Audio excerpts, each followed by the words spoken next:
जय हिंद। हिंदुस्तान जिंदाबाद, संविधान जिंदाबाद। तानाशाही नहीं चलेगी, नहीं चलेगी। ये नारा हम हिंदुस्तान के करीब कमजोर इनकलाबी लोगों के लिए बहुत ही महत्वपूर्ण हो जाता है। कल 13 दिसंबर था। 13 दिसंबर को भारत मां के सच्चे सपूतों ने हिंदुस्तान के मान सम्मान स्वाभिमान, हिंदुस्तान का दिल, लोकतंत्र के मंदिर, लोकसभा के अंदर बैठने वाले उन सभी जनप्रतिनिधियों के प्राणों की रक्षा करते हुए उन आतंकियों से संघर्ष करते करते अपने प्राणों की आहुति दे दी। वो 22वां वर्षी था और उस 13 दिसंबर को हिंदुस्तान के तमाम लोगों ने, हिंदुस्तानियों ने उन वीर जांबाजों को की शहादत पर श्रद्धासुमन अर्पित किया। उसी दिन एक घटना घटती है। वो घटना हिंदुस्तान को शर्मसार कर देने वाली घटना है। इस स्वस्थ लोकतंत्र में ऐसे घटनाओं के लिए कहीं कोई जगह नहीं है जिसका कि हम हिंदुस्तानी पुरजोर विरोध करते हैं। लेकिन उसके साथ साथ एक बात तो सरकार को माननी पड़ेगी कि तानाशाही रवैया ठीक नहीं है। तानाशाही के साथ सरकार नहीं चलेगी। ये लोकशाही है, लोकतंत्र है और लोकतंत्र में हम सबका अधिकार है कि हमें बेहतर सुविधा मिले, हमें रोजगार मिले, कारोबार बेहतर हो, स्वास्थ्य की सुविधा हो, शिक्षा सस्ती हो। इन सब मांगों को लेकर जब हम हिंदुस्तान के युवा वर्ग, चाहे वो कॉलेज में पढ़ता हुआ छात्र हो, चाहे खेत में हल चलाकर बंजर भूमि के सीना को चीरकर जब अनाज उपजाता है, जिस अनाज से, उन अन्नदाता के अनाजों से हम हिंदुस्तानी अपने पेटों को भरने का काम करते हैं। जिस किसी ने भी आवाज उठाया, चाहे महिलाओं के सम्मान की बात हो,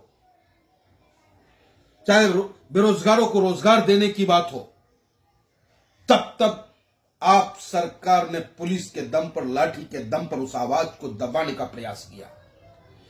क्या भूल गया हिंदुस्तान? जब हिंदुस्तान की बेटी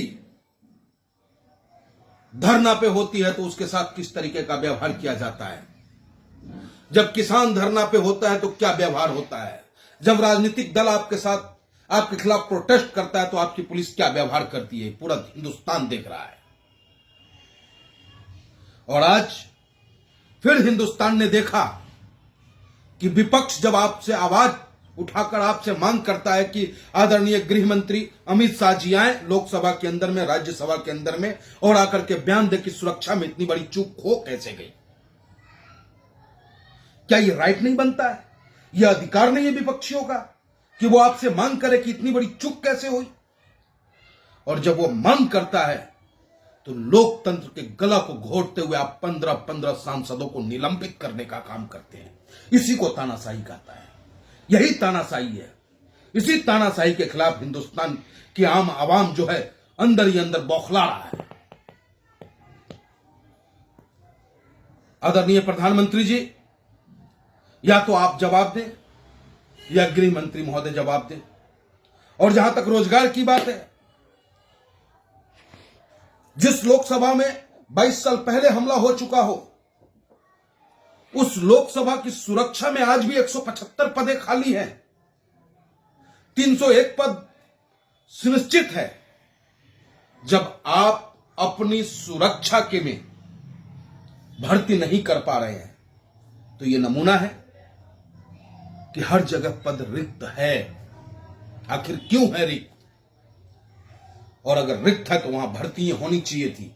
175 नौजवान जब उसमें होता तो मैं समझता हूं कि ये जो जो भी लड़के थे जिन्होंने ये कुकृत्य किया है, उसका कहीं भी मैं ऑल इंडिया मजलिस इत्तेहादुल मुस्लिमीन उसका मैं समर्थन नहीं करता, क्योंकि लोकतंत्र में, डेमोक्रेसी में अपने बात को रखने का भी एक पैमाना है। अभिव्यक्ति की आजादी का मतलब यह नहीं है कि हम अपने पिता को पिता न कहें। अभिव्यक्ति की आजादी का मतलब यह नहीं कि मैं मां को अपनी मां न कहूं। उसका एक दायरा है, अभिव्यक्ति का भी एक दायरा है। तो मैं आदरणीय प्रधानमंत्री जी से, देश की मीडिया से मांग करता हूं कि इसको तोड़ मरोड़ कर पेश न किया जाए। जो सुरक्षा में चूक हुई है, छोटी मछलियों को शिकार न बनाया जाए। जिस सांसद महोदय प्रताप सिम्हा जी के सिग्नेचर से पास बना, उन पे कार्रवाई क्यों नहीं, पूछता है ऑल इंडिया मजलिस इत्तेहादुल मुस्लिमीन। क्या आदरणीय प्रधानमंत्री जी, क्या गृह मंत्री जी, अगर उसकी जगह हमारे सांसद इम्तियाज जलील साहब का सिग्नेचर होता तो क्या अब तक यही माहौल होता? तो जाति, धर्म और नाम के ऊपर कार्रवाई बिल्कुल जायज नहीं है। चाहे वो भारतीय जनता पार्टी का सांसद हो, ऑल इंडिया मजलिस इत्तेहादुल मुस्लिमीन का सांसद हो, या कांग्रेस का सांसद हो, किसी भी पार्टी का सांसद हो, अगर उसके द्वारा पास बना है तो उस पर जांच होनी चाहिए। दूध का दूध और पानी का पानी हिंदुस्तान देखना चाहता है। इतना ही कहकर मैं अपनी बात को समाप्त करता हूं। जय हिंद, जय भारत। बैरिस्टर असदुद्दीन ओवैसी जिंदाबाद। ऑल इंडिया मजलिस इत्तेहादुल मुस्लिमीन जिंदाबाद।